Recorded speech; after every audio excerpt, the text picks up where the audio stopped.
Good morning. Happy Tuesday. I hope you guys are having a wonderful day. It is time to get up and get ready for the day. I have been sick pretty much over the last week, and I'm going to be honest with you, I'm not feeling it this week either. This week has already been a disaster, and that could honestly be for a multitude of reasons. But I'm getting up and I'm getting ready, although I don't want to. And I'm just doing my usual standard look, which I feel like the only time that I ever do my makeup on here is whenever I'm doing just simple eyeliner, mascara, some lip gloss, and even some eyebrow gel.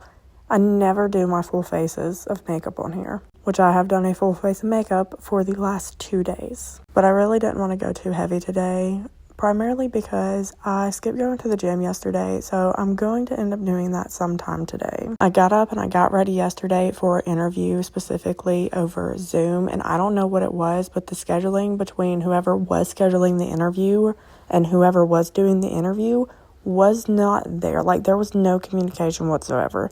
Everything was confusing. Times got pushed back and nobody communicated that whatsoever. And after dealing with that experience, if they were to come back and tell me that they are interested in hiring me for the position, I don't think that I'm willing to take the position just based off of that experience with that company. And I don't know how you guys feel, but I felt like that was pretty unprofessional. And there is a level of professionalism that does need to be maintained within corporate America that I feel like is just dissipating. And I know that corporate life is chaotic because I have been a part of corporate life before. Because before deciding to have a child and become a stay-at-home mom, I did corporate life. I was a corporate girly.